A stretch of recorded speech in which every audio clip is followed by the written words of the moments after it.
24 घंटे में लाइन पर आया नाटो का चीफ। बोला हमने भारत को खोया नहीं है, करीबी संबंध रखने की कोशिश अभी भी लगातार जारी।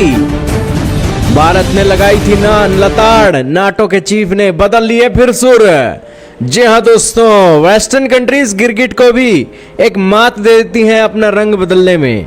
भारत ने नाटो के प्रमुख को लताड़ क्या लगाई, नाटो के प्रमुख अपने सुर बदलने के लिए तैयार हो गए और 24 घंटे का भी समय नहीं लगा, रूटे ने एक और दावा कर दिया।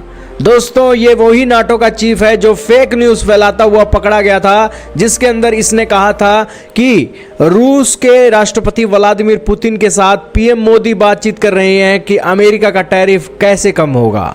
अब बात हो रही है पीएम मोदी और पुतिन के साथ, लेकिन पता इस नाटो के चीफ को लग रहा है। तो यही कारण है कि यह बंदा झूठ बोल रहा है। इसी बात को लेकर भारत ने इसका खंडन किया और कहा कि ऐसी कोई बातचीत पीएम मोदी और पुतिन के साथ नहीं हुई है।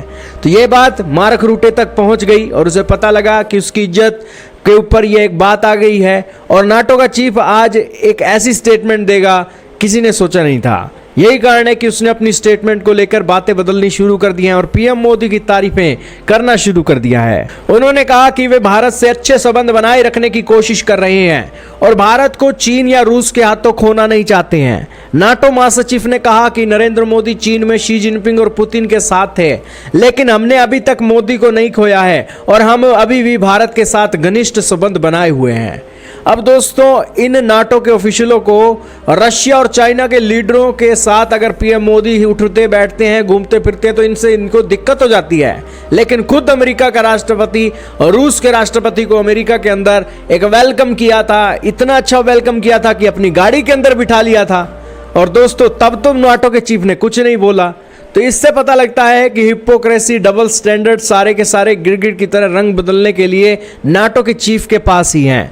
यही कारण है कि ये एक डेवलपमेंट निकली। That they are hooking up. And there was also Narendra Modi was there from India, and of course he is not lost, so we still also try to maintain strong relations with India. But he was also there. But particularly, it's true. We have seen, of course, the Belarusians, but Putin, Xi Jinping, Kim Jong-un using this train because he doesn't dare to fly, I think, into